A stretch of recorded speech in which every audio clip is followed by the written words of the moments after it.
Hello, everybody. Thanks for hopping into the meeting. We'll go ahead and get started here in just a minute or two. Let folks continue to file in. Retta, there's an option for enable the waiting room and you can turn it off. I didn't know if you know about that. Or if you want me to do it, I can. Yeah, go ahead and do that. Thank you, Becky.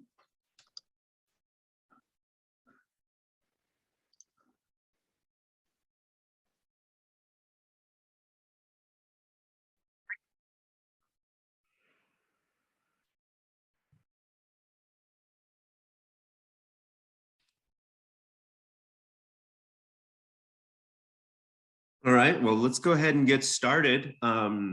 These first few slides are good ones to keep filing in on. Greetings, everybody. My name's Harrison Top. I'll be your best friend and your facilitator for the course of this here webinar.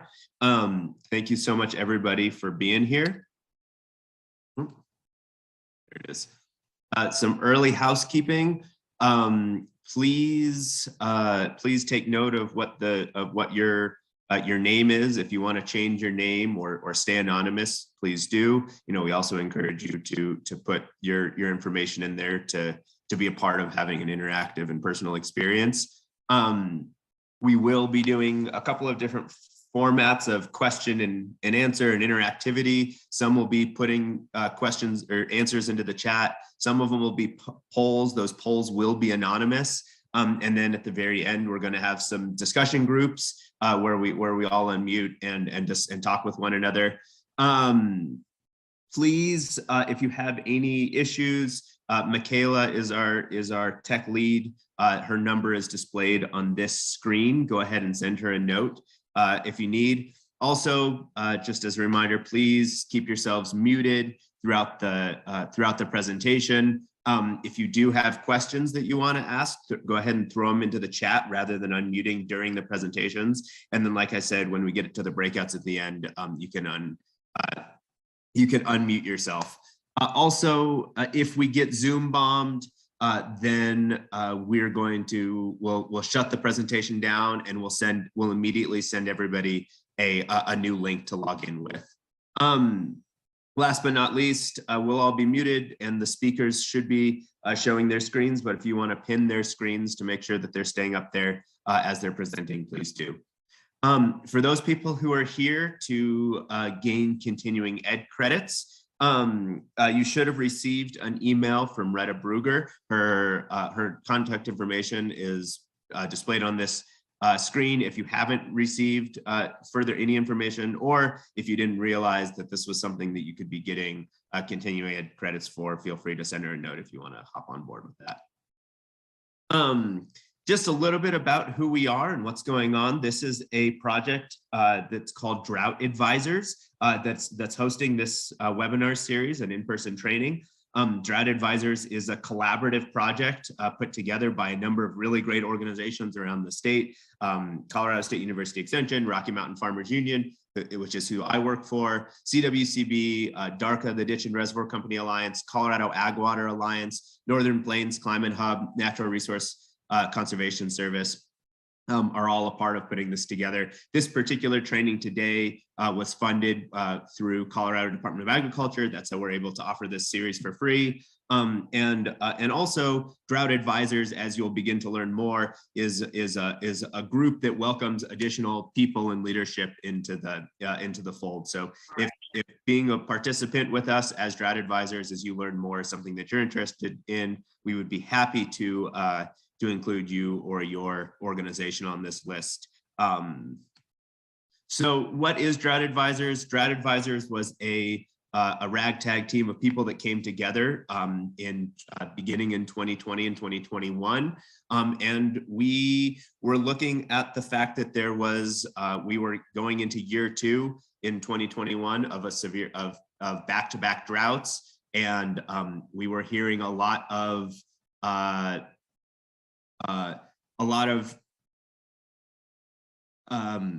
what's a gentle way to put this?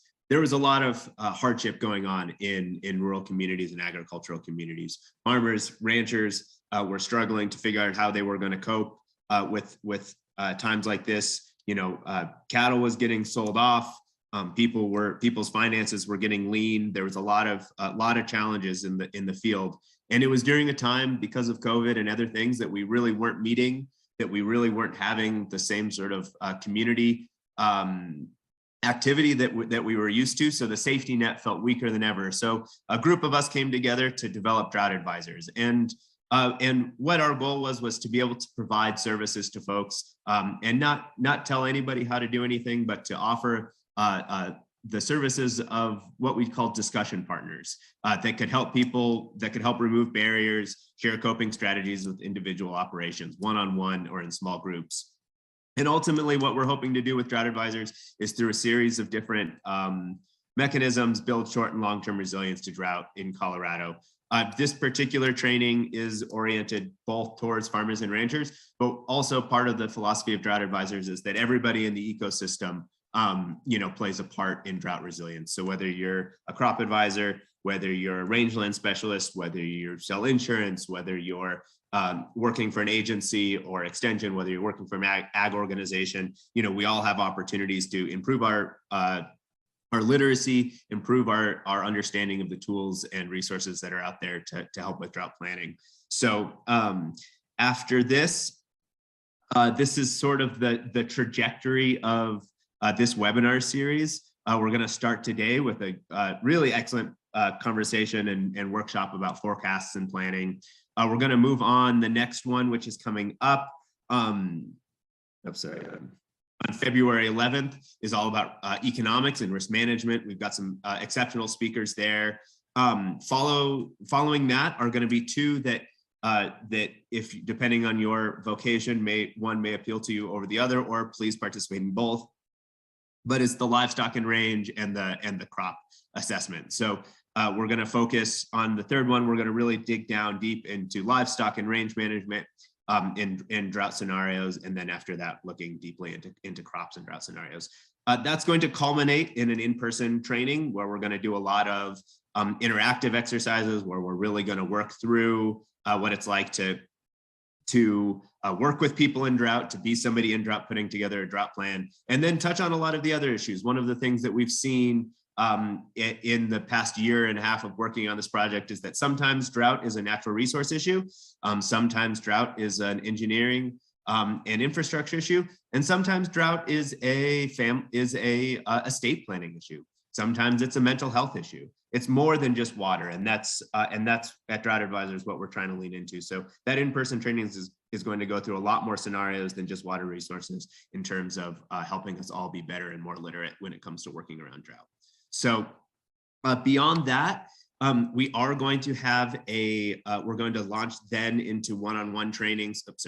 One-on-one training or one-on-one opportunities. So Drought Advisors, also through the funding of Colorado Water Conservation Board, receive funds to help producers, to incentivize producers to actually write drought plans, and then also has resources in order to that will allow producers to access professional training or professional services. So if you've been needing to go see a water lawyer, but you just haven't because of the initial expense, or if you need to go talk to an estate planner, but you just haven't because of the initial expense, we'll have small mini grants of $1,000 available to people to access professional services to help improve their resilience towards drought. So at the culmination of this workshop, that'll be an opportunity that arises, and we encourage you to participate in that, or to come to the table as a drought advisor and help and work with us, whether you're a farmer, rancher, crop advisor, or extension, or whoever you are.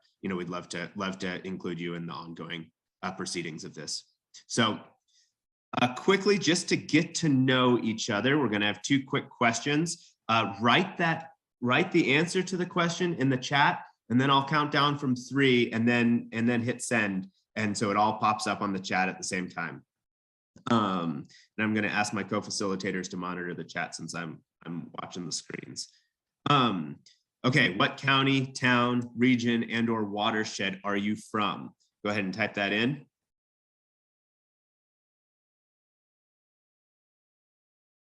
And then in 3, oh, come on, you guys are, I didn't even say 3, 2, 1 yet. 3, 2, 1. Thanks. I participate too. But hot dang, this is fantastic. There's folks from all over the dang place. Texas, what are you doing here? All right, sounds good. Next up is, how are you involved in agriculture? Are you a farmer or rancher? Are you involved in retail agriculture? Feel free to get as detailed as you'd like in this. We know that we asked you that question in the registration, but it'd be good to get to know one another and help us capture that in the moment. So 3, 2, 1.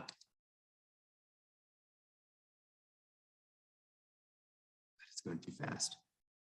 Can't even follow. Whoa. All right. Well, without further ado, I'm going to get into today's agenda. We're going to, as you see me, welcome everybody. We're going to, first presentation is going to be how accurate are forecasts in Colorado with Becky Bolinger, followed by Brian Domonkos.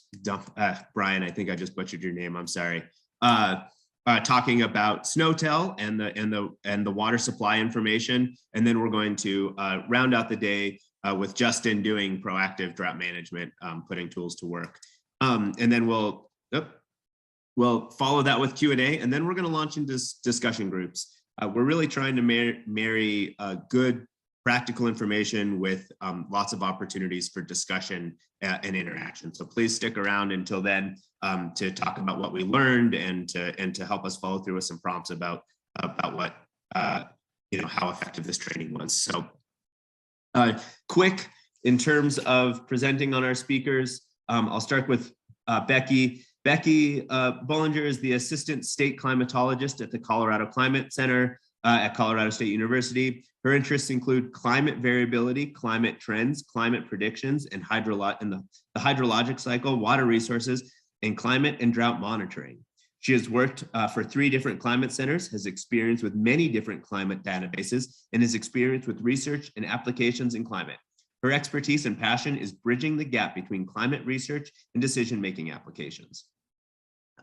Next up on the line is Brian.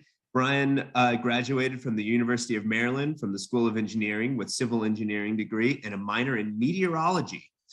His career began with the snow survey program as a summer intern prior to graduating from college. And 19 years later, he's continuing to work in the much loved Western-wide snow survey program.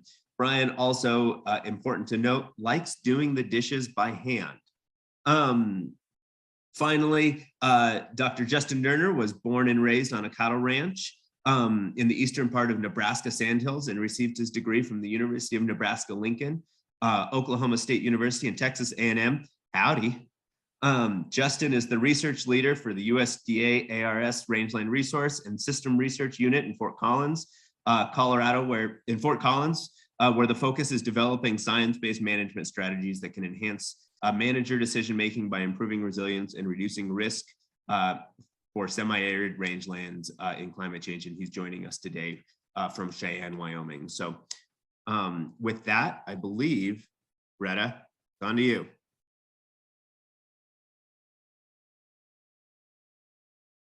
All right, I'm sharing my screen. One second, everybody. So my role today, once I successfully share my screen, is to kind of frame the information that we're getting today in context of the larger drought planning framework. So with that said, what screen do you see? Do you see the right screen or do you see the presenter view? Presenter view. Presenter view. Okay, so we're good. So this will be really quick. Oh, no, you need to swap it. Swap it. Okay, thank you. 1 minute, 1 more minute. There we go. Okay, that's correct, right? Excellent. Excellent, thank you. All right, so before I dive into that, I wanted to just look have us all look at the registration information from today, or that you all kindly provided. And I think the good news is you all are here because of drought, and that's why we're here as well. So we're all in agreement about that. And I think there was a common theme in the registration information where we asked you, why did you join this webinar series? Why did you join this training? And what were you interested in taking away from it? And again, I think there's high agreement in terms of people wanting to learn more skills and needing to develop better skills in order to adjust to the extreme conditions. There's also quite a bit of experience coping with drought already, as evidenced in the registration information. But that's all really good because that is what this webinar series is about. So we're on the same page there. So as I mentioned, my role in the next couple of minutes is to just connect how the information presented in the presentations today connects to the larger drought planning framework and what we're trying to accomplish in this webinar series and in-person training, if you do opt in for all of that. So, you know, we can't agree on much probably, but we can agree that drought is bad, right? Drought is bad, we can't make it go away. And there's a bunch of uncertainty associated with drought, as well as there's lots of tools that can tell us that drought is happening and that it's bad. But the question is, how can we connect that to action or a more strategic response? This is a spoof, in case you're wondering. This is a satirical article, but I find it funny. It says drought is bad, water is good. Sources nationwide confirming this week that the current drought is bad and water is good. So I find it funny because this is somewhat true. This is what we know about drought. But how do we be more strategic in terms of our response? So one thing I often talk about is that, you know, hoping for rain is not a drought strategy. I do this all the time. When it gets hot in Grand Junction, where I live during the summer, I just sit there and I refresh my phone, hoping that it's going to show temperatures are getting below 100 at certain points in the summer. But of course, that's not my strategy for coping with heat. That's something I do, but I have other things that I do in addition. So that's where we're going with this drought planning concept. We can't change drought. There's uncertainty associated with drought, but we still need to have a strategy to deal with it, even though it's a problem that essentially we don't control. We don't control drought, but we do control to some degree how it can impact us. So what are the elements of a drought plan? Drought plan, I think, is the primary framework that I think about for changing how we respond to drought, even though it's something we don't control. In the in-person training that we're doing as part of this series, we're really going to be diving deep into what drought planning is. But for today, I have 2 minutes, so I'm just saying it in terms of 2 words. There's lots of drought planning frameworks out there, but I do think they all break down to have these critical elements in them. And those critical elements, those 2 words to me are if and then. If we see certain conditions, if we expect certain conditions, then we may have a suite of strategies associated with those observations that we can act on. So today we're going to be talking mainly about if. In drought planning language, I would call this triggers and scenarios. If April is warm, if the previous fall was dry, if whatever is meaningful to you, your region or your operation, then you might affiliate it with some strategies. And the point of this is that you're basing decisions about drought, a situation where you have a lot of uncertainty, on something that's observable. So instead of basing decisions or strategy about drought on future uncertainty, future things that we don't know, the goal is to try to use information, things that we do know, to make more informed decisions and more proactive decisions about how you are responding to drought. Now, the third element of drought planning that I'm not talking about today is goals. Of course, anything you choose to do, anything you observe depends on goals for your operation, but just keep in mind that that's part of it, but it's not something we're going to dive into until the in-person training. So again, today's webinar, we're talking about if, we're talking about triggers and scenarios, we're talking about information that exists that can potentially be tied to a more strategic response to drought and to help us make decisions on what we know, what we can observe, rather than future uncertainty. So drought is bad, we all know that, but we can't make it go away. It's inherently an uncertain situation, and there's lots of tools that tell us there is a drought. The point of today's webinar is to connect those tools with potential decisions that we can make. And I like to think of it in terms of this quote from a rancher I talked to last year. I was doing some or other presentation on drought, And he said, you know, Retta, I don't need another reminder that it's dry. And I was like, yeah, that's true, you don't. And he said, but it's a good reminder to act. So I think that encapsulates the point of the information that we're presenting today. None of us need another reminder that it's dry out, but the information today hopefully will help connect what we can observe, what we know, how reliable forecasts are, to be able to use that information well in terms of making decisions in drought. So with that, I'm going to stop sharing my screen and launch the polls. We have 2 polls, one before and one after. These are not a test, so it's just kind of a self-assessment to see where you are before the webinar and after. And I'll give you just a few minutes to answer this, and then we'll move. I'll hand it back over to Harrison.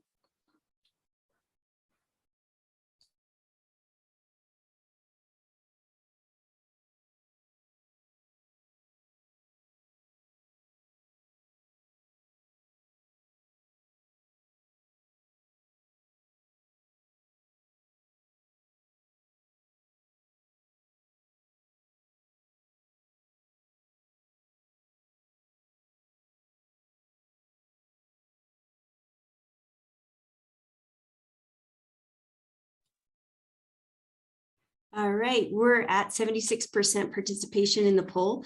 So I will end it. Oh, we're still going up. I will not end it.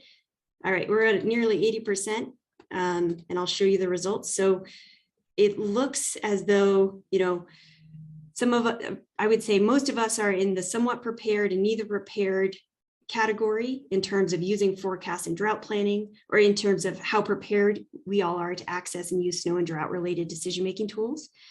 And then again, many of us are in the sort of confident category in terms of integrating forecasts into drought decision-making. So with that, hand it back over to Harrison, and I believe it's Becky who will start us off. Retta, thank you very much for handing it off to me. I think I'm just gonna go ahead and lateral it right on to Becky. Oh wait, no, Becky, I'm sorry, I changed my mind. Really quick, I was going to share this with you at the very end of the session, but just while we have everybody's attention, please connect with us. Find us on the internet on Facebook, LinkedIn, Twitter, Instagram at Drought Advisors. Our email is droughtadvisors@gmail.com. And then our website is drought.extension.colostate.edu. So please go ahead and connect with us on all those places. And as I mentioned before, this is a project of the groups that we discussed, but we would love it if it became a project of you and your organization too. Please reach out to us with an email or slide into our DMs and let us know if you want to have more involvement in education and one-on-one work with producers moving forward. We would just love to have you on the team. It's a really incredible group of knowledgeable people to work with. So with that, Becky, I'm going to hand it off to you. Thanks, Harrison. Share my screen here. All right, we seeing the title slide okay? Yep. All right.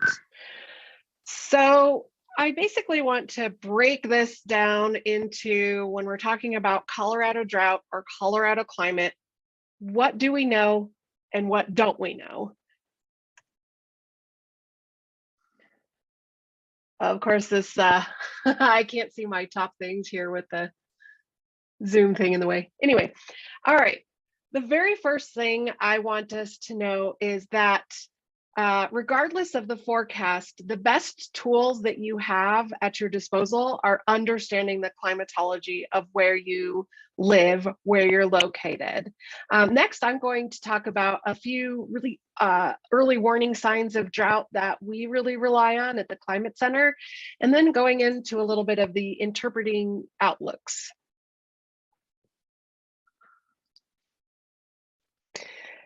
I should have done this before.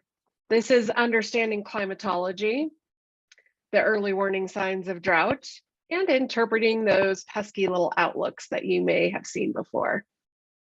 So let's start with understanding climatology. Many of you know there are pretty big differences in what happens over Western Colorado versus Eastern Colorado. I'm gonna move this Zoom bar, or I can't, there we go.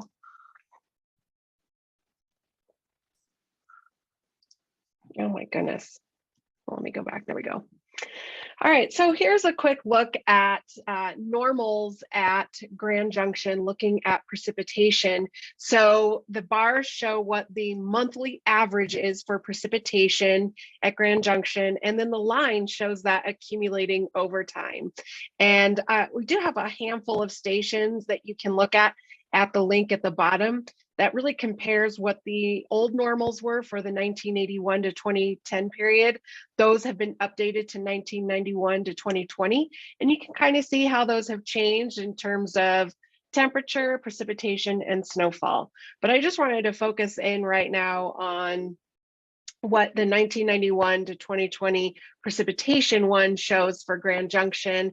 And you can see that there's two peaks where you have a little bit higher precipitation totals in the spring, that March, April, May time period.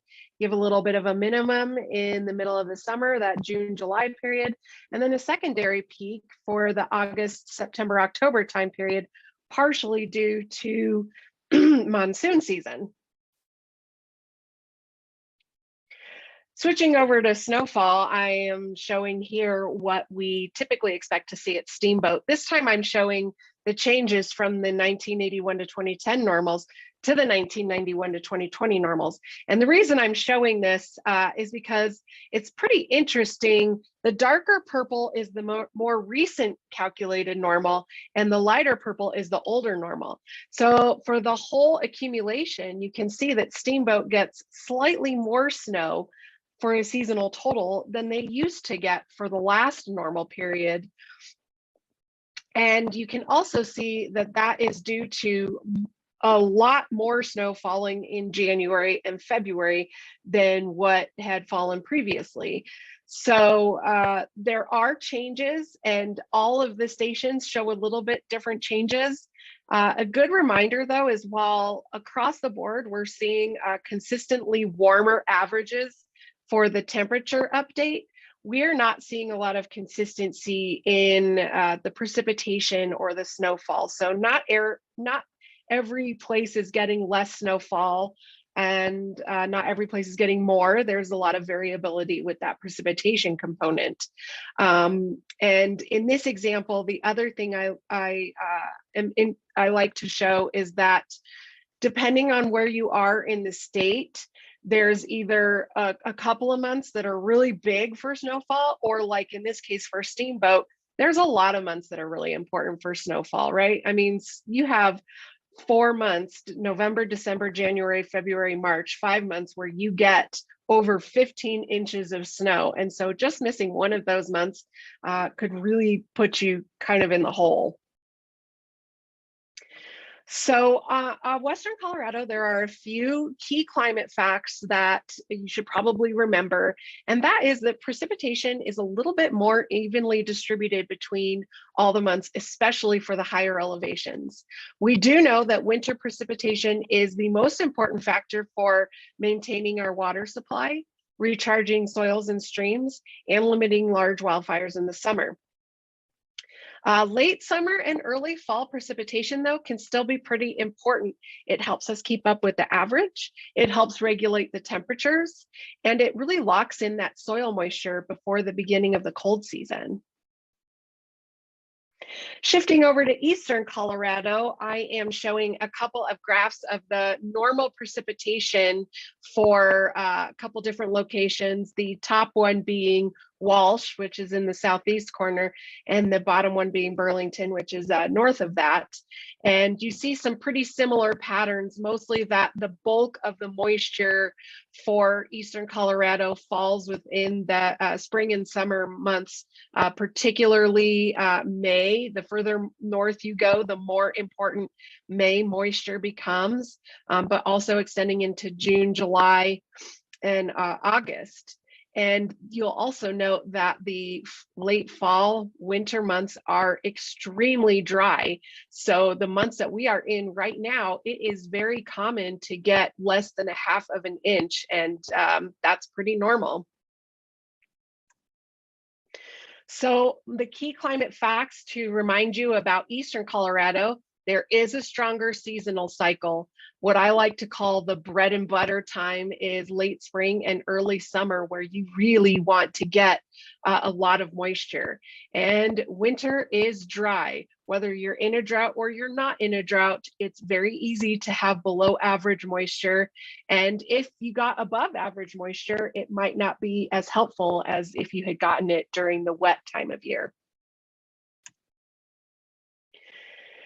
So that's our typical climate, but we are experiencing some changes. And just a quick reminder of those changes: like I said, we're not seeing a lot of significant changes in precipitation.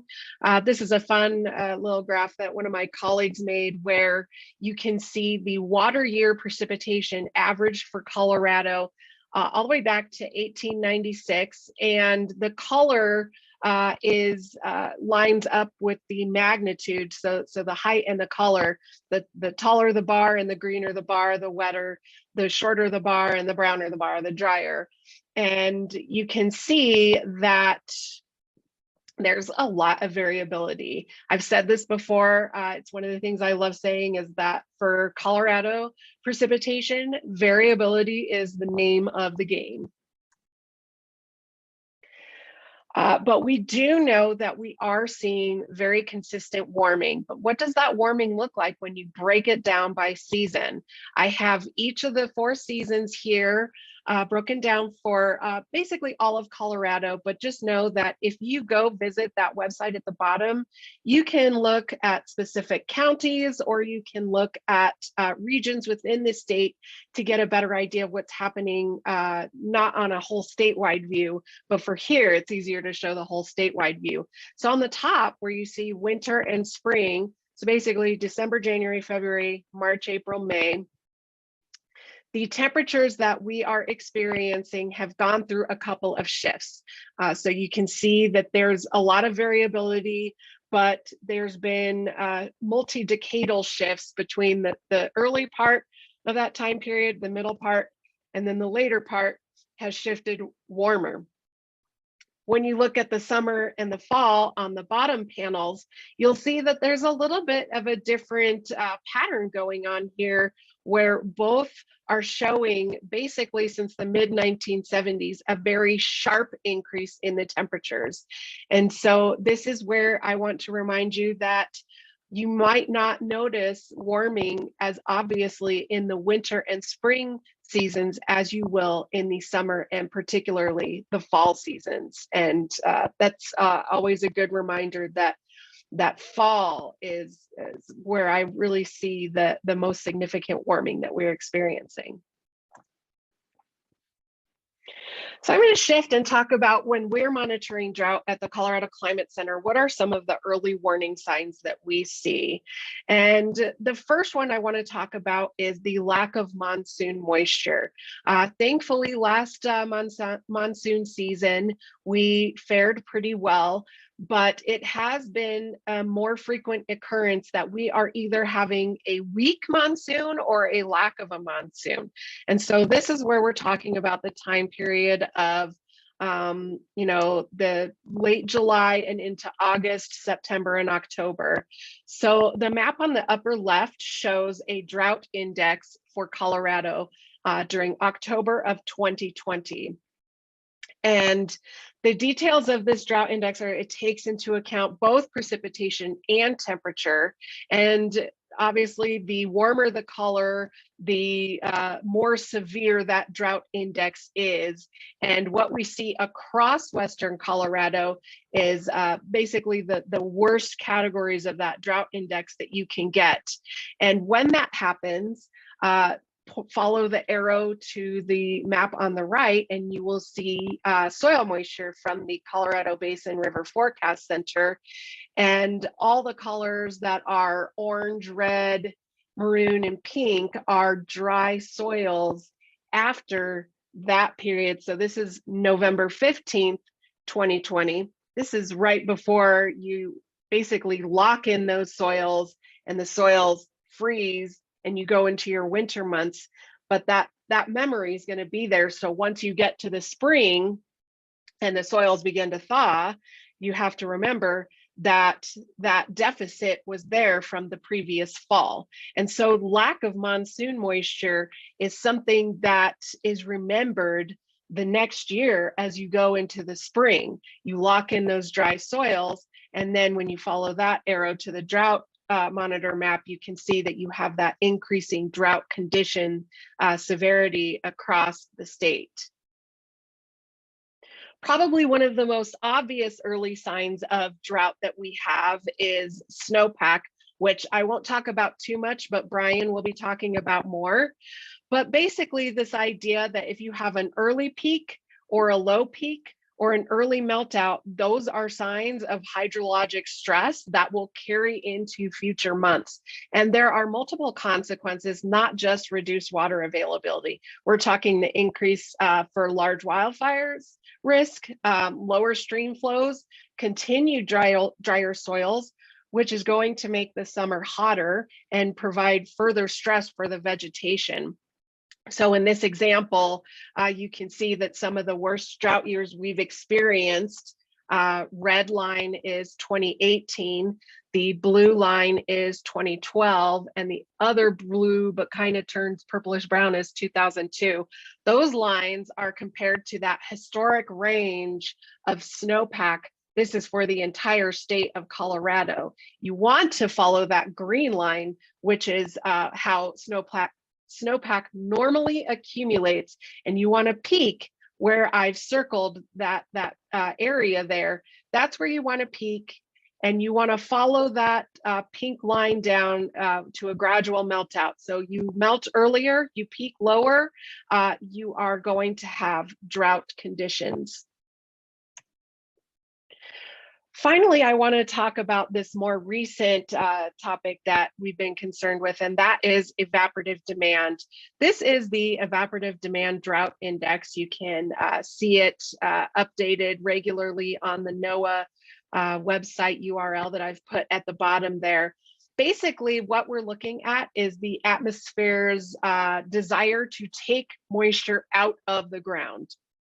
So this is exclusive from precipitation, and regardless of what's happening with precipitation, higher evaporative demand can cause drought conditions, especially quickly evolving what we've termed flash drought.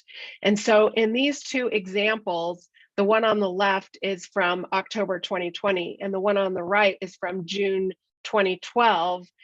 The colors that are obviously the droughty colors mean that the evaporative demand is much, much higher than it would normally be at that time period. So we know we normally have evaporation occurring, and this is but even higher than we typically see during that time. And recent research is suggesting that we are trending towards drier air, so this will be a problem. So let's shift over to interpreting these outlooks. These are from the Climate Prediction Center. The one on the left is a seasonal temperature outlook, and the one on the right is a seasonal precipitation outlook. Basically, what we're looking at here is coming up for the February, March, April time period. What are the chances of above or below average conditions? So where it's white, it's equal chances. So there's a lot of uncertainty. They don't know. And on the left side, the red, which comes into Colorado, shows there's a slightly increased chance of above average temperature. And on the right, there's a slightly increased chance of below average precipitation. So this map is telling you the probability of above or below average conditions occurring. It doesn't tell you what the average is. It doesn't tell you what the magnitude of that anomaly will be, and it does not indicate if there will be an onset or recovery of drought. For example, let's look at this precipitation accumulation plot from Alamosa and the San Luis Valley. The brown line is what is average for the January, February, March time period. The green is what occurred in 2018. The blue is a wetter year, and the pink is a drier year. And the difference between all of these is actually not very different at all. So if you are on the wetter side, what could that really tell you if you're told that you could be wetter than average for this time period? Not much. So this is where I want to point out that the time of year that you're looking at this outlook is important. The contribution of annual precipitation where you are is important.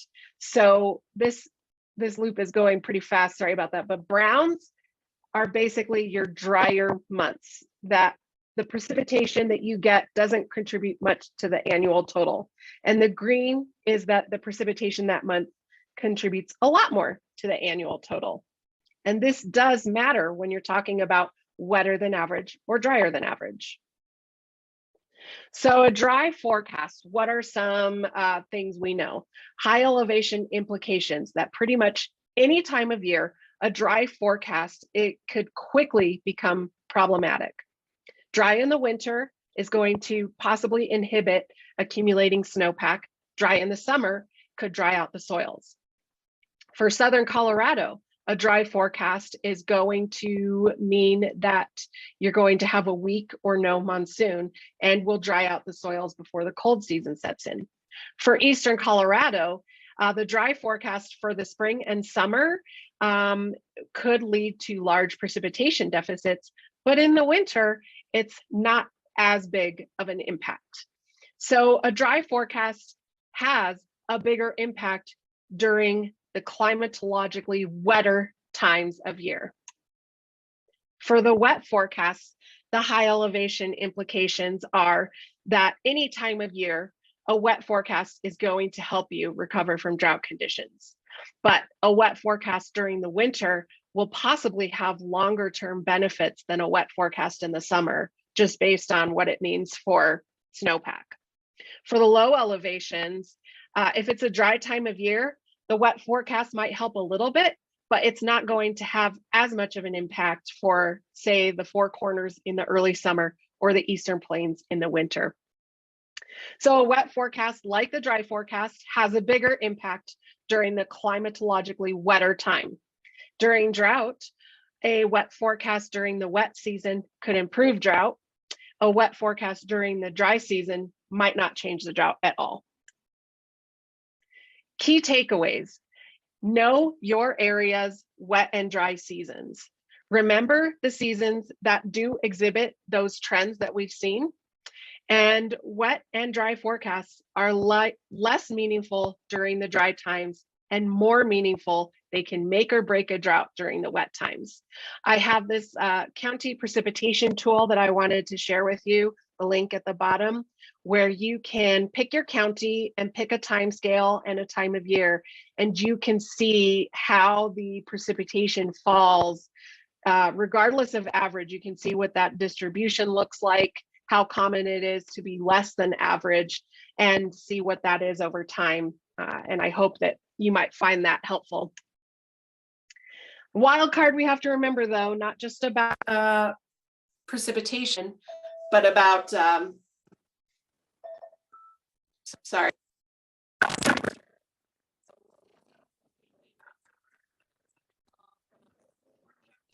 Oh, Becky, your sound went away. Maybe your headphones died all of a sudden.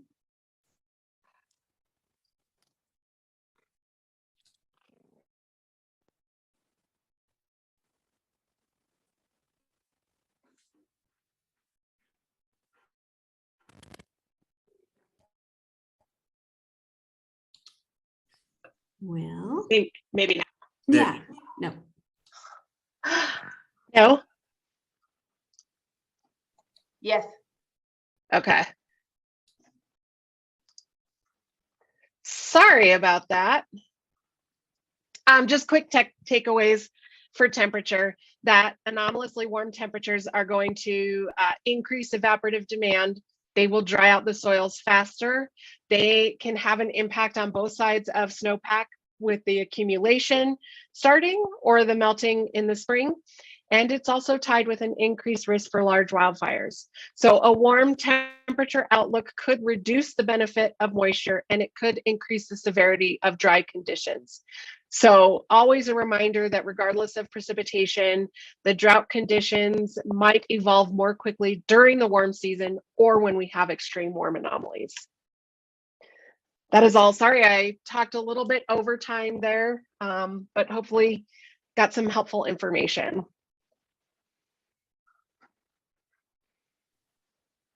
Awesome. Thank you so much, Becky. We're going to go ahead. We're just running a little behind, so we're going to cruise right on over and keep going, and we'll do Q&A at the end.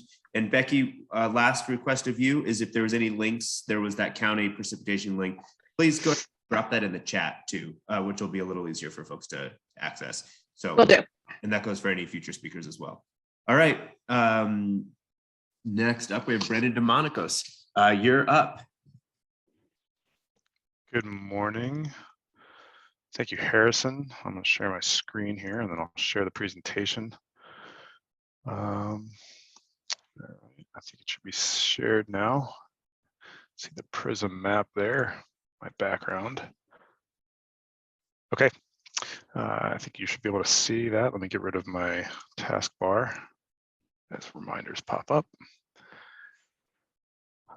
Becky, great presentation as always. A lot of excellent complementary information to what I'm going to be presenting here too. So I'm going to get right into it. I do have a bit of a longer presentation. I will try and keep it a little on the shorter side. If you ever have any questions after the whole presentation, after this whole meeting, feel free to reach out to me. There's some contact info here, and it'll also be on the last slide as well. So let's see here. What I'm going to get at today is primarily the runoff forecasting, and quite simply, how much and how confident can we be in the forecasts that are presented.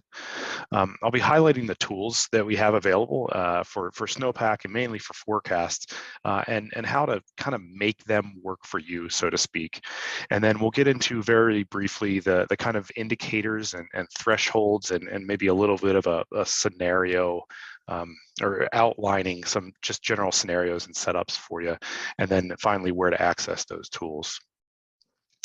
So it is absolutely no surprise, I think, to most everybody here that in Colorado, in the mountain-dominated basins, snowpack is the largest driver of runoff in Colorado. And I line these up according to the x-axes here. And basically, in short, when snowpack melts off, the hydrograph goes up. And in most mountain-dominated basins, that's what's driving the forecast. And Becky really prefaced this and actually hit on it perfectly in her presentation, that, you know, while we're typically watching snowpack peak, and snowpack peak is what really drives the runoff, there are some good indicators before that, and snowpack is one of those indicators of you know, runoff. And while it's not the whole story, snowpack is not the whole story, it is the largest driver of stream flow in those mountain-dominated basins. So I kind of like to watch for that midpoint in the year, which in Colorado is the first few weeks in January for almost all the basins. And you know, if snowpack is below normal before this time frame, or excuse me, after this time frame, it kind of gives a decent indication that our snowpack without good accumulation may remain below normal. So before that kind of threshold, before that early January timeframe, I'm not so worried if snowpack is below normal. After that timeframe, I'm not super worried, but we're not looking at an excellent chance of getting back to normal. So I mentioned earlier that snowpack is the largest driver, and I increased the font a little bit here. But you know, there are these other larger factors that like Becky pointed out. We got stream flows, base stream flows, precipitation, future precipitation, and then that soil moisture component, which is very huge here in Colorado because of our high elevation and our relatively arid climate. All of these go into runoff, go into predicting runoff, and snowpack is just not the best predictor of that. And I think 2020 and 2021 here in Colorado are excellent examples of that. We had near to below, we had near to slightly below normal snowpack, but the stream flows wound up being much lower than normal because we had dry soils, we had low base flows. And basically, that's what the models wind up doing is taking that information that I was just pointing out, those big drivers of stream flows here in Colorado, and when we put that into our statistical models. So here we've got stream flow, snowpack, precipitation, and they're all put into our NRCS statistical models. And then we get some preliminary forecasts out. Usually, or in some cases, I should say, we coordinate with the National Weather Service. Sometimes that coordination, we put the numbers together and we both present the exact same number. At other times, we kind of just talk about what the numbers are. And in other cases, we don't compare forecasts at all. And then after we've worked with the Weather Service forecasters and our own forecast hydrologist, and sometimes our office here, we then get those final forecast output. And I put reservoirs here on the side because they are a part of the greater water supply conversation, but they're not as important as, say, the final forecast. And there are some other products such as the surface water supply indices that DNR puts out, and a few other things that we can look at. And one other thing I wanted to simply mention is that I mentioned the National Weather Service here. They do put out their own stream flow forecast. They are extremely useful. They are very skillful as well. And while I don't highlight accessing any of those data products or stream flow forecasts from the Weather Service here in this presentation, I do encourage you to go out and have a look at those forecasts just as much as ours, because they're just another piece of information that we have. So real quick, I'm not sure we have a great group of people here on this meeting. I'm not sure how familiar everybody is with the water supply forecast, but I thought I'd kind of just give a real quick overview of them just in case somebody's not familiar with them. Water supply forecasts are volumetric forecasts, and we put them out monthly.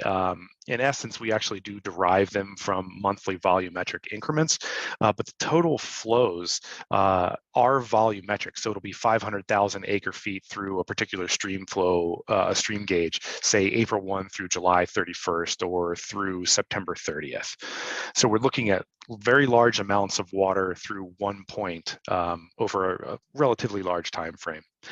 These are for unimpeded flows. Some people call them naturalized flows, but they are basically the flows that would be expected to come down through that particular point if there were no reservoirs or no irrigation withdrawals. The outputs, the forecast outputs that we present, we prefer to present them as a range of probabilistic outcomes. While some of the values are singular in individual points, both with all the different exceedance probabilities, we really like to focus on that range. There are some numbers that we key off of, but we really want to focus on that range. One question that we get rather frequently, and it's a very natural and a great question, is our weather forecast included in our stream flow forecasts? Mainly the precipitation component of those forecasts. And the answer is no, we don't use those in our forecasts, mainly because the longer term forecast really don't provide any indication, any true improvement in skill to add to those forecasts.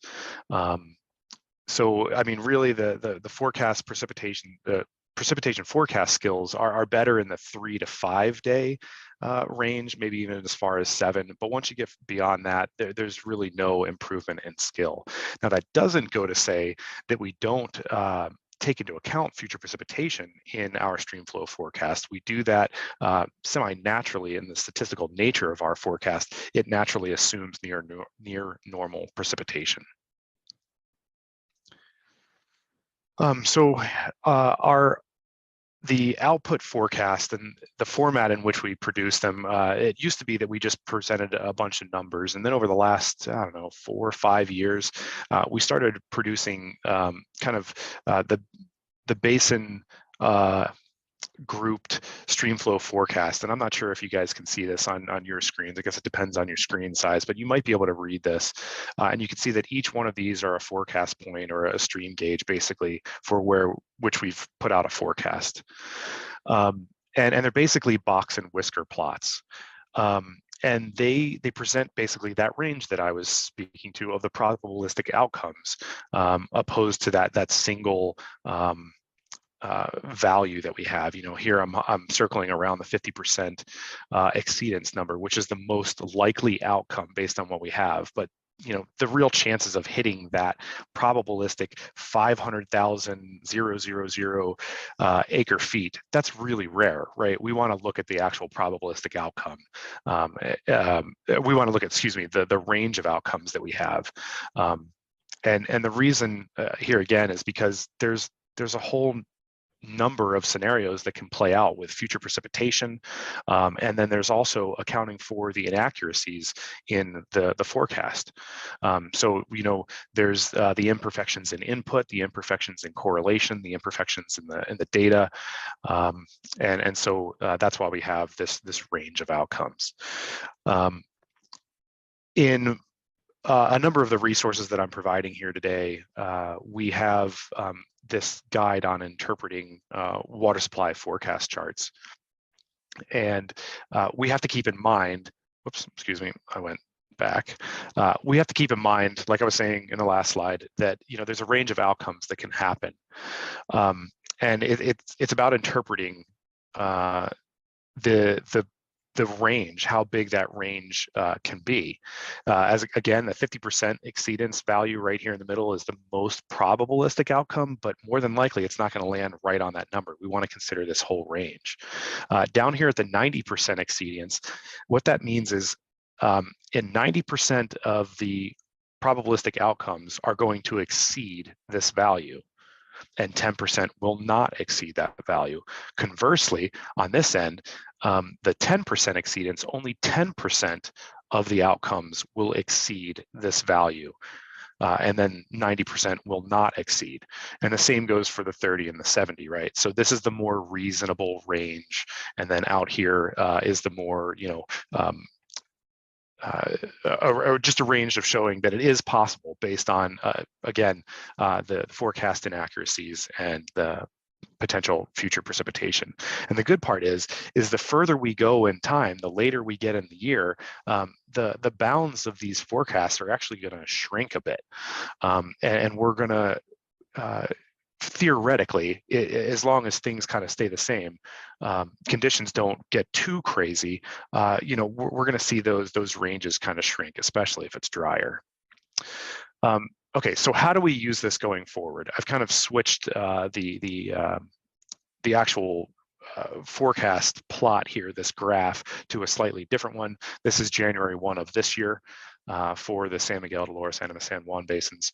And you can see that right here down the middle, this is the 100% of normal stream flow. So this is where we would lie if the forecast fell right on here for each one of these forecast points. This is where it would be to be right at normal. And you can see that across the number of these basins, or a number of these forecast points, here's the range that we're looking at for potential outcomes in stream flow.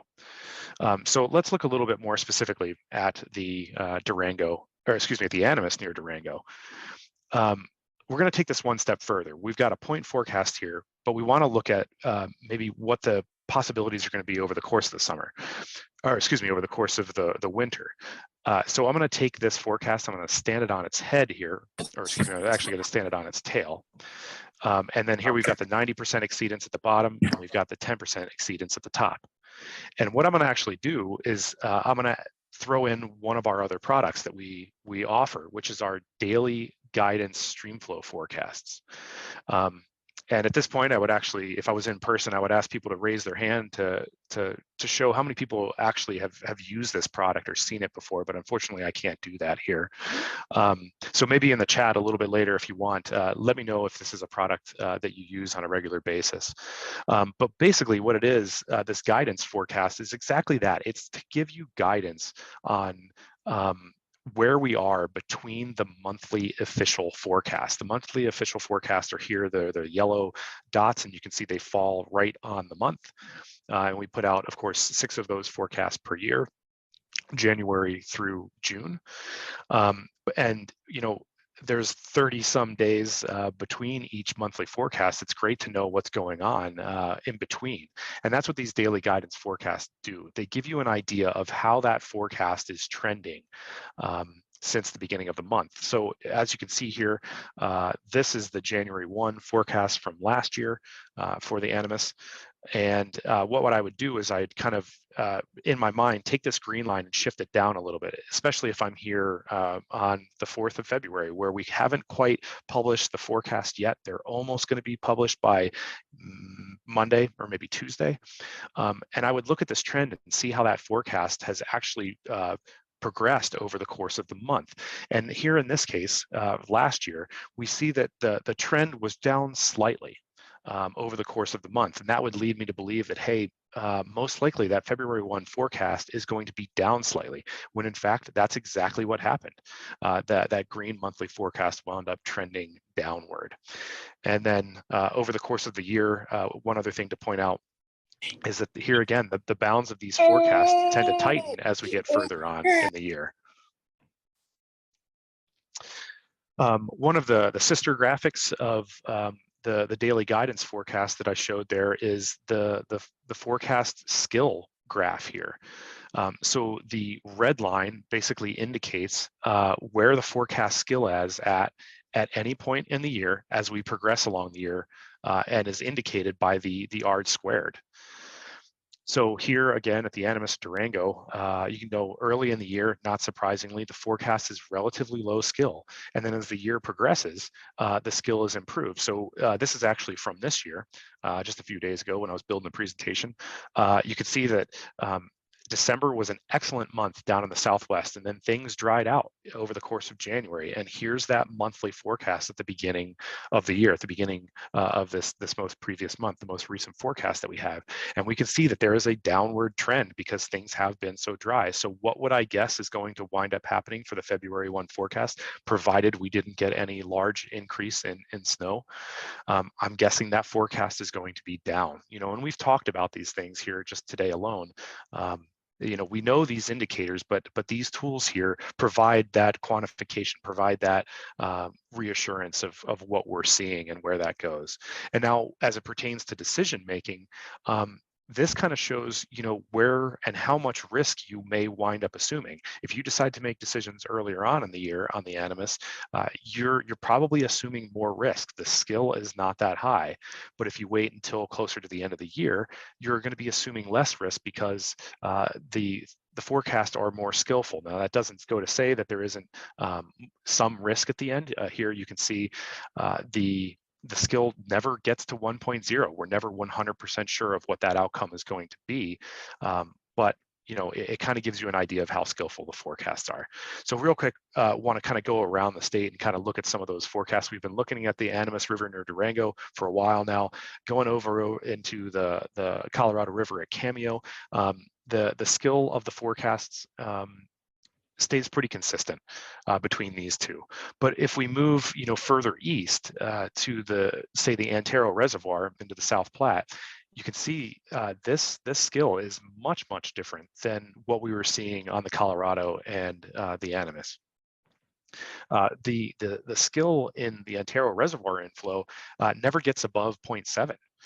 Even towards the end of the year, and that's just, you know, some of the shortcomings of climatology. The climatology can be more variable. The inputs to the forecast are just not as skillful, and then the forecast itself are not quite as skillful. Plus, there's future precipitation, but that's not really the driver for this one.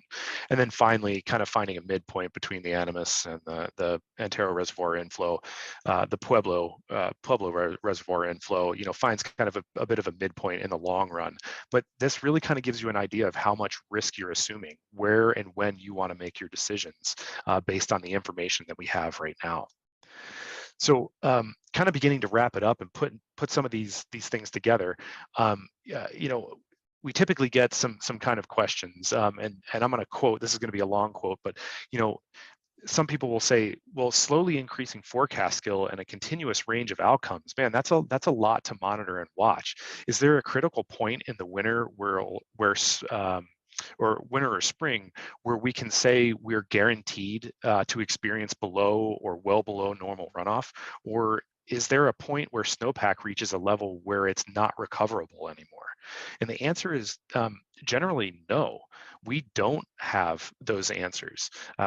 There's not a real defined point where we can say, nope, there's no way that snowpack's gonna come back to normal. And I always like to quote the Front Range storm of September 2013.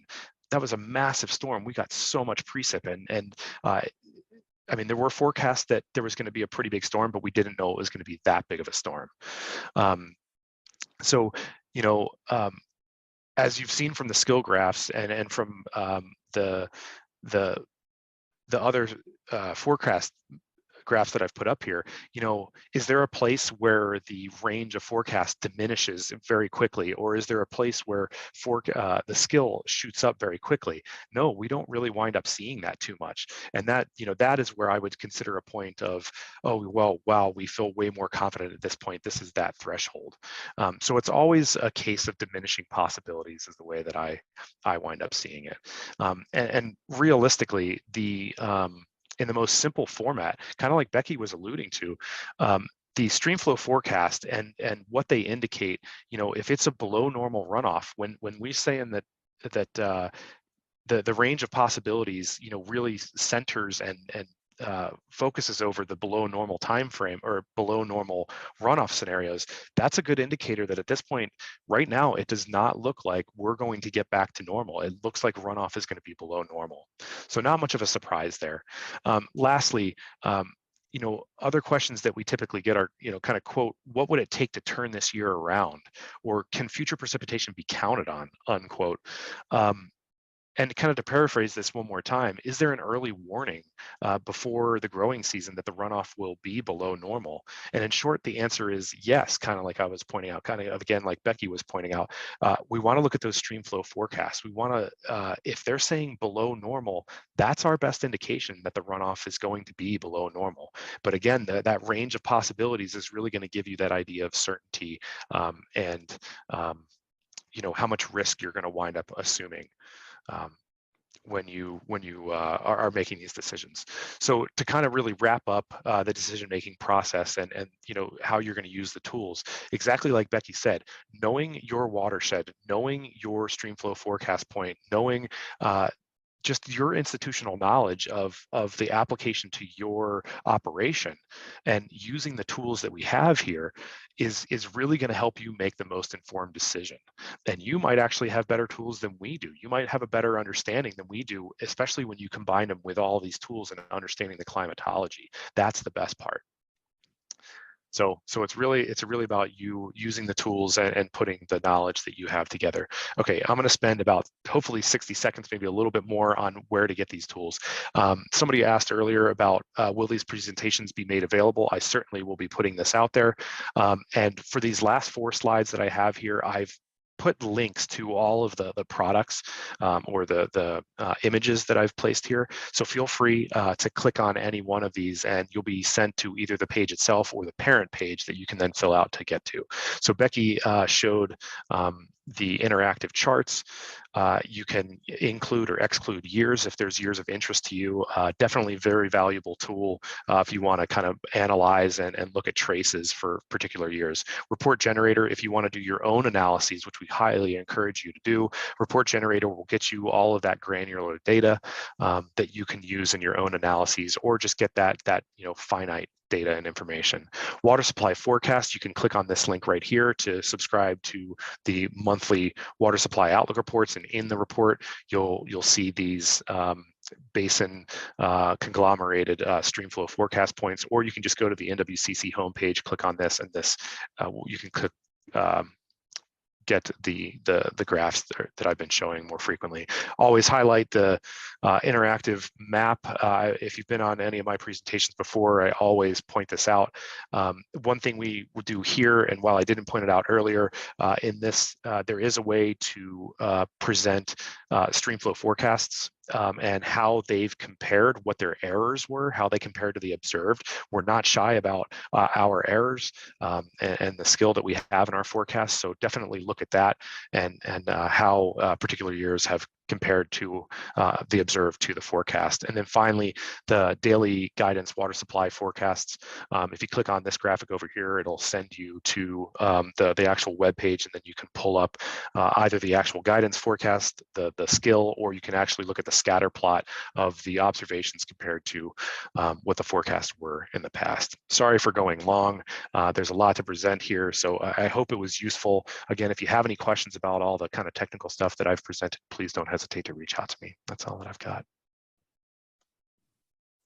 Awesome. Thank you so much, Brian. And just a plug, Brian, we've had the opportunity to work with Brian a couple of times. I know that he or his colleague Carl will be doing a presentation at the Agri Summit coming up in, I don't have the exact dates in front of me. I'll put it in the chat here in a second. But that's happening in Chaffee County, in Salida. So there'll be another chance to see him there. And then he's actually going to take a group out to visit some of the SNOTEL sites so you can see how things are going a little bit later this year. So I'll put that into the chat really quick while we're getting Justin's presentation pulled up.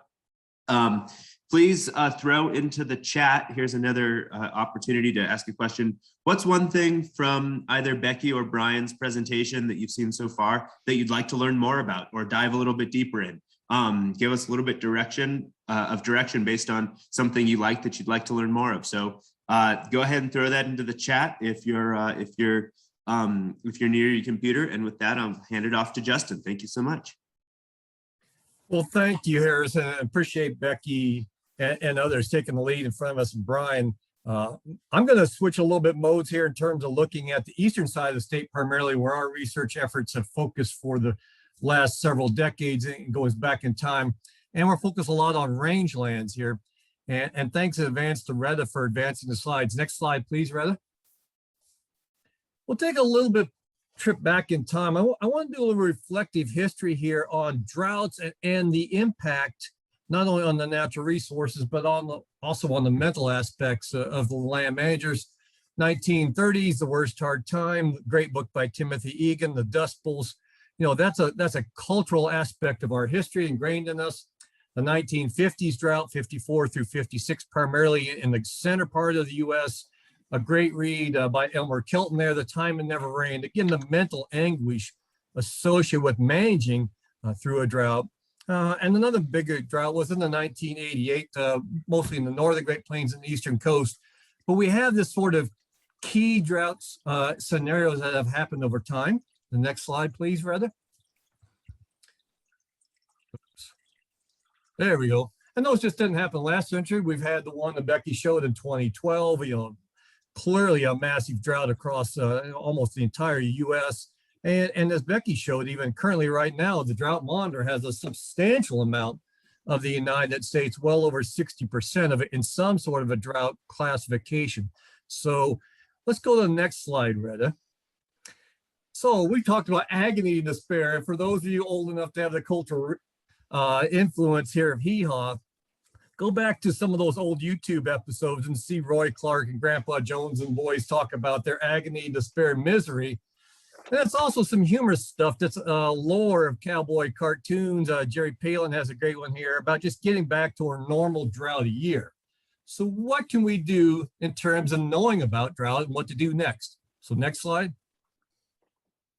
We did a survey with a postdoc, Emily Kuchurgis, back in 2012 following the major drought, and we surveyed a lot of ranches, over 400 in Wyoming. I'll show some of those key survey results next. Next slide. Retta, to your point, a drought plan is key. We asked a key question, how many had a drought plan? Retta, there's a lot of work to do out there. Only 60% a decade ago had a drought plan. Key, so 40% of resource manager ranchers out there didn't have a drought management plan. They may have had one in their mind, wasn't written down. And more importantly, 40% of the ranchers surveyed thought the drought was going to be more influential in their management into the future than it was in the past. So I think that's encouraging to us that this seminar series is taking a look at drought planning and drought monitoring. Next slide. From that survey that Emily did, we categorized drought responses by ranchers into really the reactive side on the right in the red, typical things we typically do, right? We get in a drought, we reduce the herd, we wean calves, sell livestock where we can, purchase feed, rent pasture if we can find it, move livestock, government assistance, etc. What we want to do today is showcase some of the stuff on the blue side, that kind of the proactive or prepared side. A lot of ranchers, over half or close to half of them, are stocking conservatively. They're resting pastures, some are grass banking. And then that bottom one, only 16%, less than 1 in 5, are using weather predictions to adjust stocking rate. And so we saw a huge gap there that we're trying to fill, and we'll showcase that throughout the rest of this presentation. Next slide. We had some nice feedback from individual producers as well in terms of what their drought plans were. Several were very pessimistic plans. They were very conservative in their approaches because they had a history of and that experiential knowledge of drought. They're just trying to not be as affected as much when a drought comes. Okay, next slide. Interesting 2 quotes here from a couple producers. One saw drought as a catalyst to make changes you might not ordinarily do. Right, so maybe that's that tangential moment in your history to make some changes. The one at the bottom was also very appealing. It's an expensive education. The last drought was to do something different. So doing the same old thing, expecting new results, right? We know what that's the definition of. Let's see if we can be creative and come up with some new things to help producers actually out on the landscape. Next slide. All right, so here's where you're going to think I flipped my lid, settling off, bopped my head, Zoom has taken over, or the pandemic has taken what few brain cells I had out of the brain. But we're going to have some fun with the rest of this presentation. We're going to try to convince you that the temperature of the bathtub water, if you know that, and you know where that bathtub is, there's 2 key locations, that could be 2 key information points for you to help with proactive drought management. And hopefully at the end of this, you're not confused like the lady up there or saying, huh, what was he talking about? Hopefully we get the points across. Next slide. All right, so let's talk about the bathtub water analogy and explanation. We know there are long-term climate signals, and one of which is the Pacific Decadal Oscillation, or appropriately called PDO. It's the sea surface temperature water off of the Pacific Northwest. It's important. Why? Because we get a lot of our precipitation coming there and then over through the jet stream into the central part of the US. And when it's warm, as depicted in the cartoon description up there, we have a chance of having warmer water, have more evaporation, get it up into the atmosphere and convey that precipitation over to us. If that water is cold off that Pacific Northwest coast, it's like sitting in an ice bath. There's not a whole lot of nice evaporation coming off, and we're not going to get an increased chance of that precipitation coming to see us. The other important aspect of this spatially is there's another one sitting on the equator. Okay, so we'll talk about that bathtub next. Next slide. Oops, excuse me. This is just a pattern. That's fine.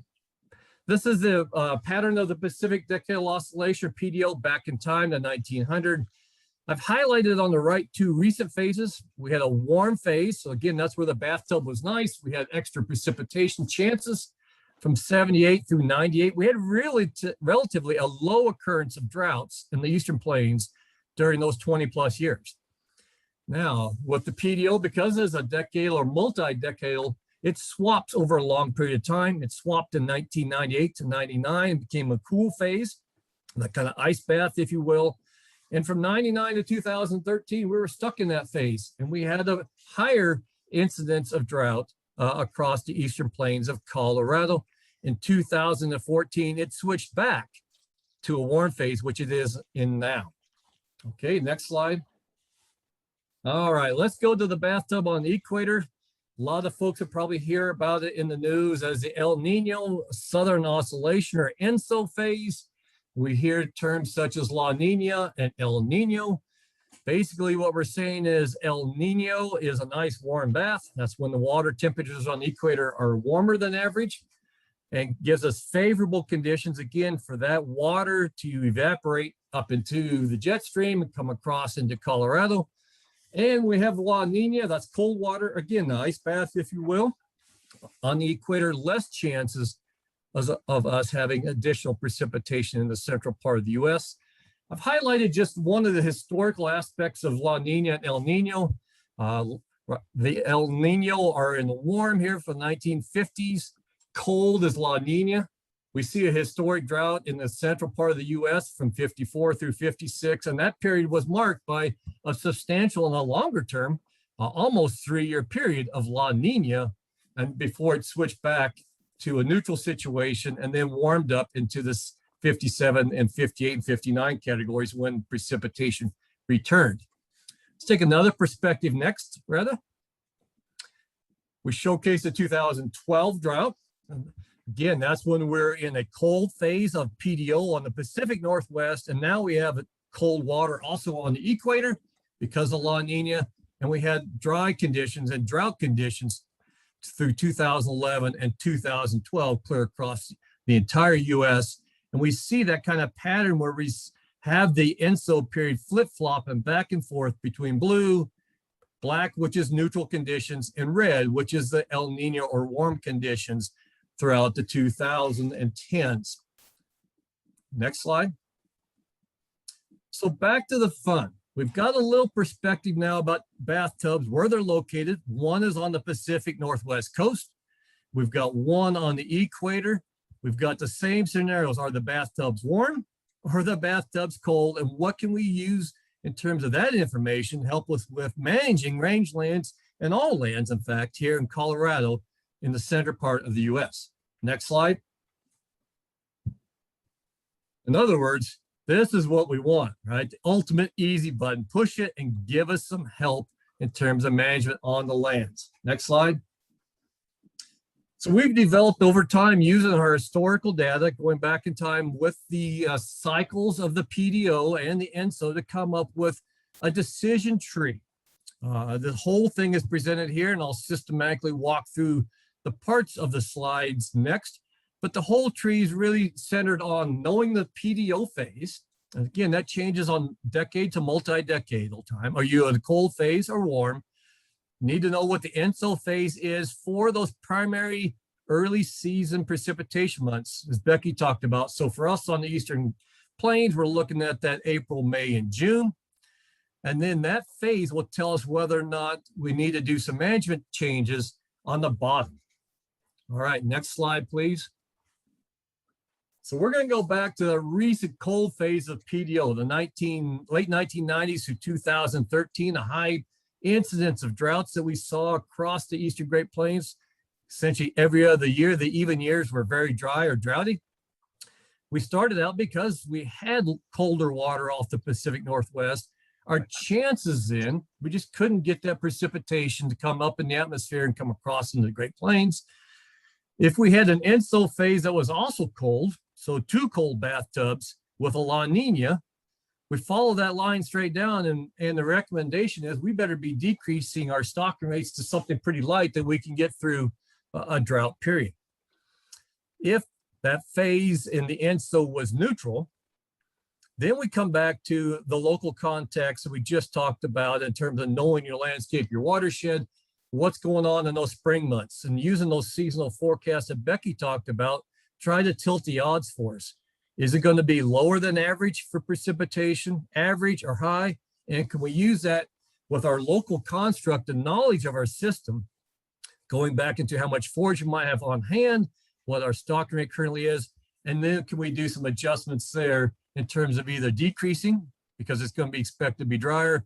Should we maintain our stocking rates if they're proper? Or if we see a chance because of increased spring precipitation, perhaps taking the opportunity to increase stocking levels or bring additional animals in for additional revenue. Here, the key thing is over that period, we never had an instance where we had the cold PDO phase line up with a warm equator water, the El Nino phase. So we're uncertain what would happen in a situation like that. And therefore, we're going back in time into the earlier PDO phases to see if we can pull that data back out. All right, next slide, please. Here's where we are present. Switched in 2014 to a warm bathtub off the Pacific Northwest. And what does the decision tree look like? All right, again, if we're coming down, it's warm, but the El Nino is predicted. We've got another warm bathtub. Man, we're in seventh heaven. The odds tell great to us that we should have a better than average chance of having wet conditions. We should be making some management changes on the ground to increase our stocking rate, or at least take advantage of the extra forage that would be produced in a way that could benefit our local ranch. Conversely, if it's still warm across the Pacific Northwest, but we do get a pretty intense or strong La Nina in a cold bathtub, the recommendation on the left is to stay conservative and decrease stocking rates because, again, we want to try and be conservative over this entire landscape that has a very variable precipitation pattern. And next slide, please. All right. So currently we know the status of the El Nino Southern Oscillation is a strong La Nina. That's the blue bar coming down, but it's predicted by the middle part of that graph by April, May, and June to be behind in terms of the neutral. So neutral is going to become the predominant status. And so we see the La Nina that's currently entrenched going away, coming back to a neutral phase. And we see that similar pattern happened in 2021.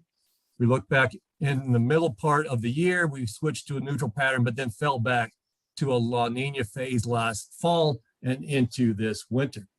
So that information is used how? Next slide, please.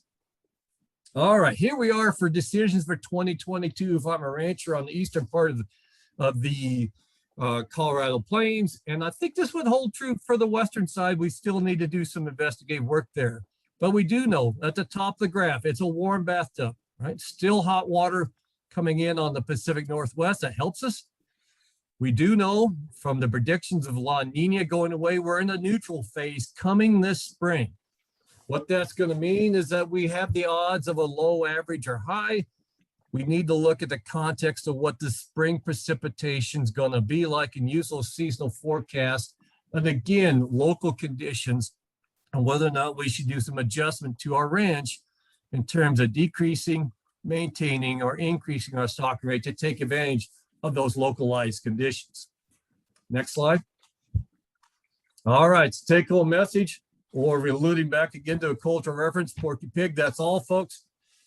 We can use bathtub water analogies, right? If we know what the conditions are in the Pacific Northwest, that helps us in terms of the incidence of drought. If it's cold off there, we have a higher incidence of drought occurring over that multi-decadal period. Excuse me. If we have knowledge of what the enso phase is on the equator, that helps us with knowing whether or not that precipitation is going to help or negate local conditions. And we can use it in a pretty simplistic effort for good drought management on the ground and used by ranchers, at least in the eastern part of Colorado. Next slide. All right, there's an email for me.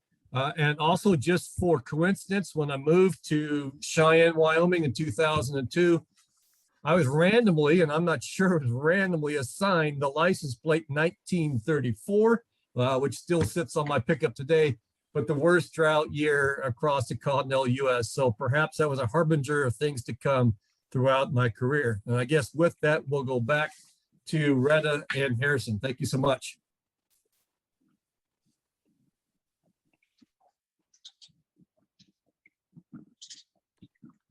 Thank you very much, Justin. Real quick, another question for the to drop in the chat. We'd love to hear from you or send it to us privately. How has the information that we've presented today landed? Is it just right? Is it too technical? Is it too abstract, or does it really nail the target in terms of what you've been, how you make plans or how you advise people to make plans? So we'd love to hear that in the chat if you don't mind. Great. 1 second, let me look at my agenda here. Oh, Retta, I think it's on to you. You're introducing the next question and you're bringing us into the breakout.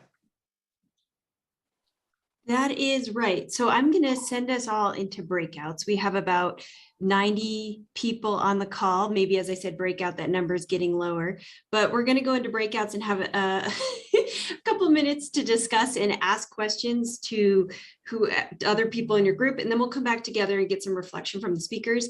The point of this is that, a lot of times information is presented, but we don't have a lot of time to integrate that information or ask questions. And most people are more comfortable, in my experience, asking questions in smaller groups rather than outing themselves in front of 100 people that they might not know something.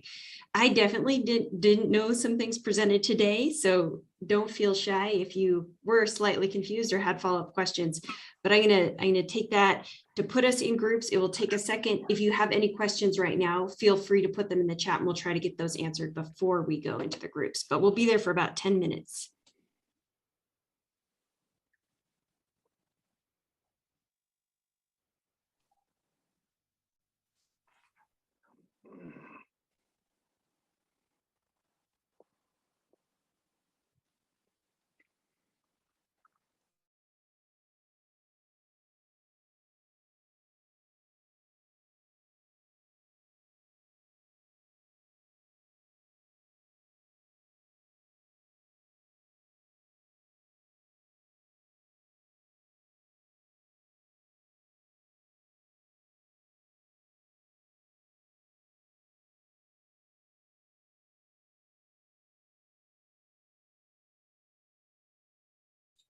Hi, Jill. Hey, Retta, it's not working the way I expected it to. Okay. Let me go to room 8. Okay.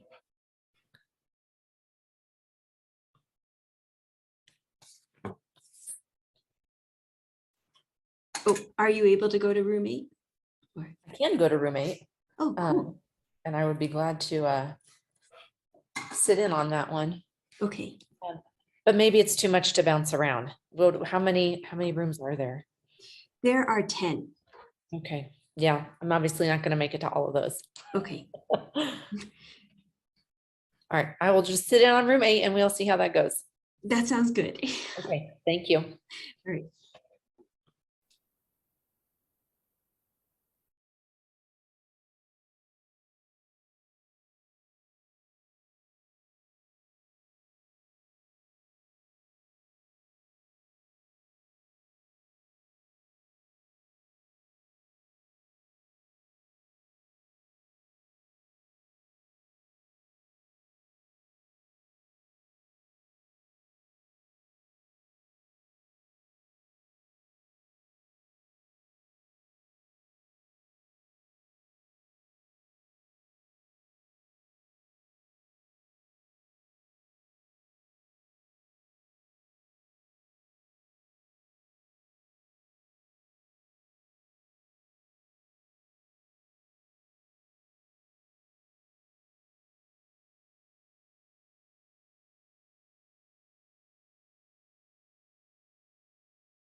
or even ordered too many species like that yet, but we are definitely planning to and in the process of incorporating more into our landscape, our plant options for landscaping. Cool. Yeah, I was just curious. It's just something that we talk a lot about at the NRCS level as well, when we're writing seed mixes and stuff of what would the future be, why instead of planting for now, but planning for the next 5, 10, 15, 20 years.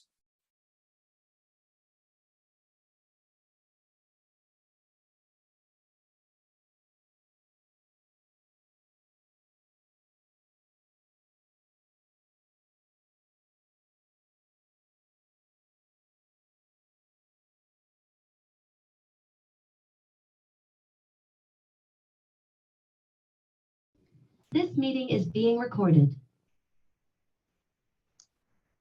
That was the fastest 10 minutes I've ever experienced. Absolutely. Yeah, I agree. let's blame that on the internet. So I received a notification that the breakout rooms were ending. So that wasn't 10 minutes. That's why I felt fast. But I guess it's better that it felt fast rather than it felt like agonizing pulling teeth. So I apologize for that. Does anyone, since we did come back, could I hear from one or more breakout groups about what you all were talking about in them? Retta, I'm happy to step forward and ask a question that came up in our group. Yeah. We got a chance to ask and answer about 0.25 of a question, and one thing that came up was one of the questions we had was, there right now in the basin that our participant was referring to, snowpack levels are above average, and that's probably one of the most important indicators when it comes to forecasting. However, as soon as you get down a little bit lower, you begin to see drier than average conditions. So snowpack is good up high, but that sort of mid-level terrain is drier than normal, which and there seems to be already some visible issues resulting from those drier conditions. How do we sort of take the high level data that we might get from a snowpack read or a streamflow forecast, but then balance it with some of the conditions that you might be seeing just outside of a region that maybe you have a lot of data collection in? Does that make sense?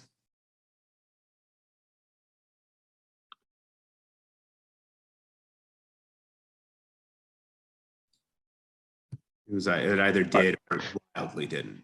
It made perfect sense. Are we looking to answer that question right now? Or just kind of reiterate what happened in the breakout sessions and then we'll come back to it? Go for answering that. And then, yeah, we could hear from another breakout group after that, but we can't leave on that cliffhanger. Yeah. Well, I'm not sure that I'm necessarily the perfect person to answer this. So, Becky, Justin, feel free to jump in. I think I'll respond real quick. It really comes down to your scenario.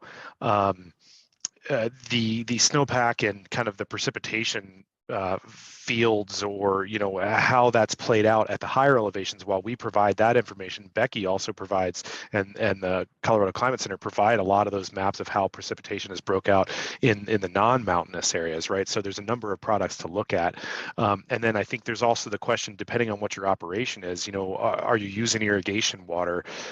Does that apply to your situation, and how does that combined in? And it really comes down to what your situation, what your operation is.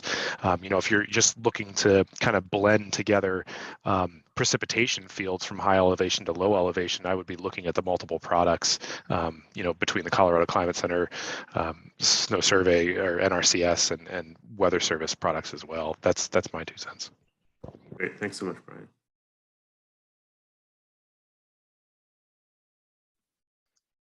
I kind of missed the question because I was typing in the chat box at the same time, but the impression that I'm getting is one of the things I can offer up is, in addition to what I've done here today, there could be sort of targeted presentations of, breaking down kind of here are the available tools that we present on our website, and here's how to use them. Just a real quick drill down, like here's where you find these, here's what they can show you, and follow up from there. And if that's something that anybody's interested in, just reach out to me. We have several people in our office who can do that. Yeah, I will give a shout out and a thank you to Becky and Russ, because Russ came to the Grand County Drought Preparedness Committee meeting and reviewed our indicators with us and walked through step by step, like what's the best things we should be looking at and making sure that we're on the right track and the right path. So I highly recommend that you reach out to them as a resource, because they have been really helpful for our drought process. Cool.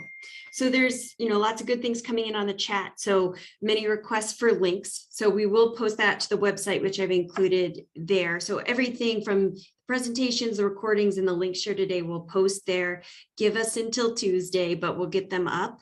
And then I'll just read some of these out, and then feel free to report out from another group. We do have some minutes due to my inability to keep track of time in a breakout group. But here's one. Chris in my group reminded me that there was a lot of information to make a decision on. It would be helpful to break that information down regionally and at specific times, make it maybe targeted emails with the reminders for that specific time period with key points. I think that's a great point. Actually, one thing I struggle with too is that there is such a magnitude of ways of looking at drought. And so I think it is pretty confusing what one should be focusing in on in particular, and there can be a bit of information overload. So I think that's a great point of, and you just sort of answered it, but regionally, resource type, what are the key indicators for that? So great point there. If you want to add to that, if anyone wants to add to that, I'll read the next chat, and then, yeah, Becky does want to follow up on that. Okay, let's just go to Becky, then we'll keep working down the chats. Okay, real quickly, I just wanted to give this idea that I've been swirling around in my mind, that the National Weather Service is really good at releasing timely information when you need it, not all at once. And so, for example, when there's a major snowstorm bearing down on you, they tell you what the specific impacts will be, what the timing is, and what you should do. They don't give you that information in the summer. They give it to you when you need it. And so one of the things that we've been talking about in the Climate Center, and I've talked about this with Retta before, is this idea of kind of knowing, we need to know what decision timescales you work on, what are the decisions you make and when, and provide you the relevant information for that location to make that decision then. So, possibly what happened last summer is not important to the decision that you're going to make in the next couple of weeks, but maybe it is. So kind of what I envision seeing is being able to provide you with products that don't give you all of the information at once, but hopefully could give you targeted information that will help you make the next decision that you need to make with just the information that you need to make that decision. And hopefully, that's something that we can eventually all work toward, but being able to talk with you all more like this would help me know more how to answer those questions and when. Cool. Okay. We'll put that on the to-do list, but yeah, I think that'd be great, matching up, critical periods for different crops and the information that people could be watching.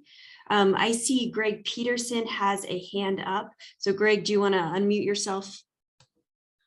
Yeah, just one of the questions that came up in our group is just in terms of planning, but like 5, 10, 15 years out, especially if you're planning some big capital investments. I mean, I know especially in some places on the Western slope with the shortages they've had, people have had to look into getting a well and an augmentation plan, which is something they've never had to think about before. And like those kinds of investments can be quite costly. And where can they get that kind of outlook information?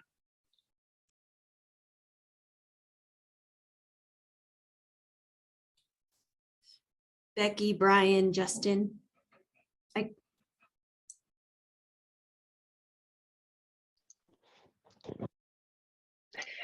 I made the mistake of starting to read chat box again. Can you just repeat what outlook information? Yeah, long-term information to inform decisions on the decadal scale about where the trajectory is going. And Greg, feel free to add if I paraphrase that incorrectly. Yeah, I think, just like long-term weather, I think if I need to know, well, what's the likelihood of my ditch running short in surface water in years in the future, and how is that going to change throughout the summer? That could be like a really telling forecast for me in terms of what kind of improvements am I going to have to make. Yeah, that's a really good point. And the challenge with that is that climate models are really on this global scale and can give us some ideas, but it sounds like what you would like is something that's what we call downscaled to be more applicable to your specific situation. And there is some stuff out there, and I can look more, but I can share probably some links to global models that give the general direction of temperature and precipitation, and then probably let you know that we are working on a climate change in Colorado report update, which we hope would have more directly relevant information to water resources in Colorado and how they would be impacted by the changes that are in the climate models. But so stay tuned on that. But I'll try to find other resources that may be helpful before that. Okay, cool. I guess one thing, the real scientists on this call, correct me if wrong, but one thing that I have heard is that we are not uncertain about heating because that's based on atmospheric physics, but we have much less certainty about precipitation moving forward into the future. But that impact of heat is something that we are pretty certain about. Yeah, and Becky can probably speak to it more, but not only the total amount doesn't seem to be changing, Becky, the seasonality a little bit, and also the incidence of deluges, right?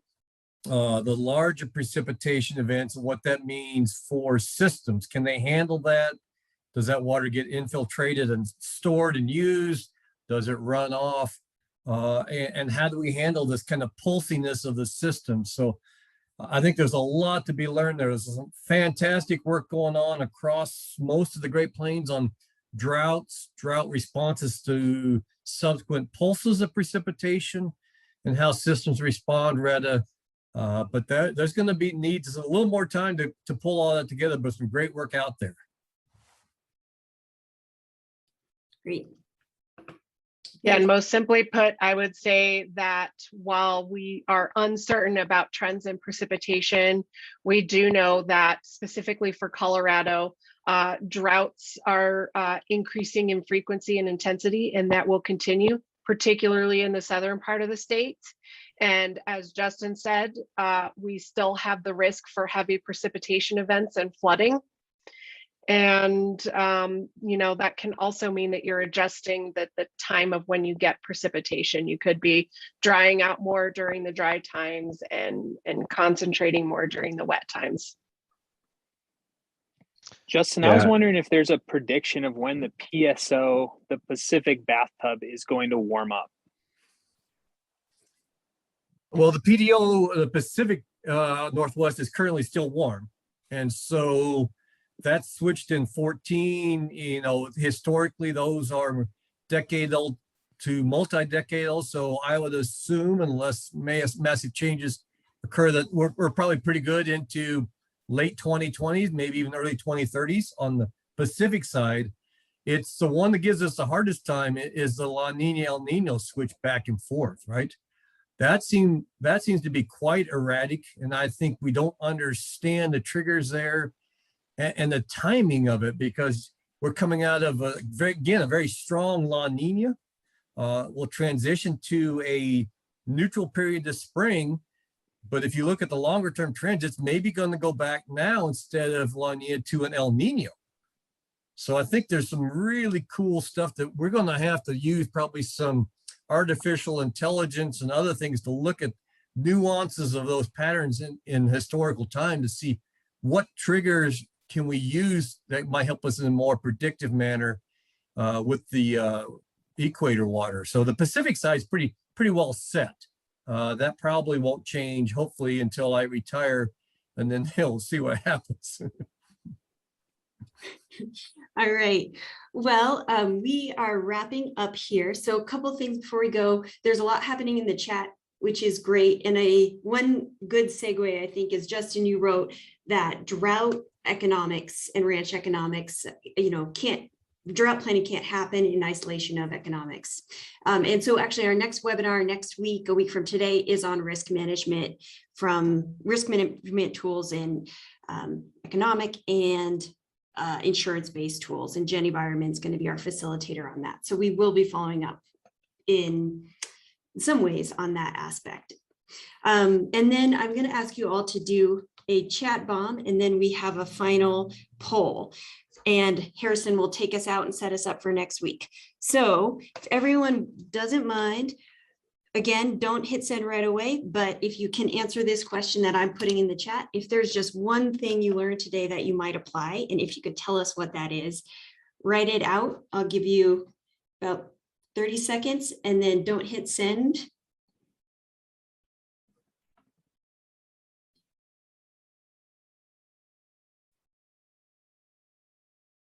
All right, Jill, do you think I've let enough time elapse? Give me a nod. Okay, yeah. All right, everybody, hit send. All right, cool. Beth, have an analogy. It's going really fast. Cool.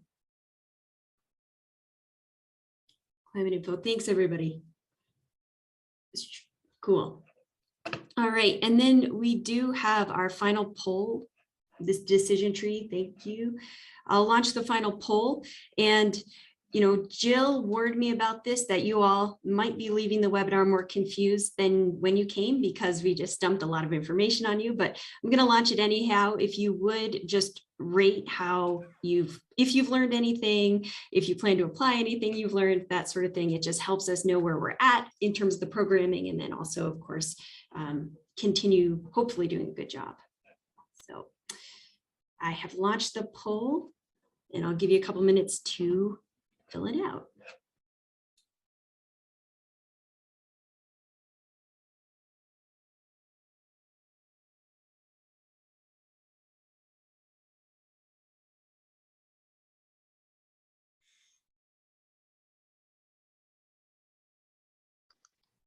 I feel like everybody who said very prepared the first time should now be like not prepared at all, because that was really like the bathtub, but also the whole kitchen sink just thrown at you guys. Cool, thanks. We're nearing about 75% participation. So looks like we're topping out. So I'll end it and then share the results. So looks like, we're still, that's all right. We're still strongly somewhat and sort of, but that's good. Maybe that's the nature of the system. And it does look like most of us are going to try to apply something we learned. So that's also good to know. All right. Yeah, Greg says, prepared to say it can be high, average, or low precip. Isn't that true? Dang it. All right, I'm going to hand it back over. Now you know everything Harrison. we know. So thanks so much, Retta. And just so everyone knows, each one of these workshops, can act in a standalone fashion, but really they're designed to be iterative. So what we learned today, we'll hopefully be able to build on over the course of the next webinars, and then big pitch to make sure you're there for the in-person meeting either in Brush or in Grand Junction. And that is where we're going to actually start working through scenarios. So we're going to take a lot of the stuff that we've been talking about, but approach it in a really applied sense. So if you feel like you got a lot of info, but don't feel like you understand what the sort of response that you would take from today is, you hang out with us and come join us at the in-person meetings to apply more of that. So just in conclusion, thank you everybody so much for being here. Once again, next Friday, same great time, same great place, same great drought advisors, but with a smarter, better, faster facilitator than me. Jenny Bierman is going to be leading us through risk management in terms of drought. Following that, again, February 18th, 11 to 1 for rangeland, and then March 4th for crops. And then in person, March 8th through the 9th in Grand Junction, and same in Morgan County. So please plan on joining us for the rest of those. We really hope that everybody got a lot out of this. Please feel free. You have our email address, you have our socials. Continue to ask us questions. Continue to make this an active community. We, as we discussed a little bit in the beginning, we view ourselves in some cases as well, I don't think of myself as an expert. You know, this is a forum for discussion. This is an opportunity to create a network, to create shared learning opportunities, and we encourage everybody to stay a participant in that in this quest for knowledge. So thanks so much, everybody. We'll see you in a week.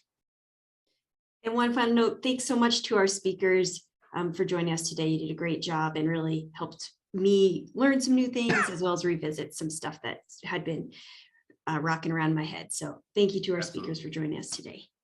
Thanks, everybody. Thanks. Thank you all. Have a good Thanks, weekend. Brenda. Harrison.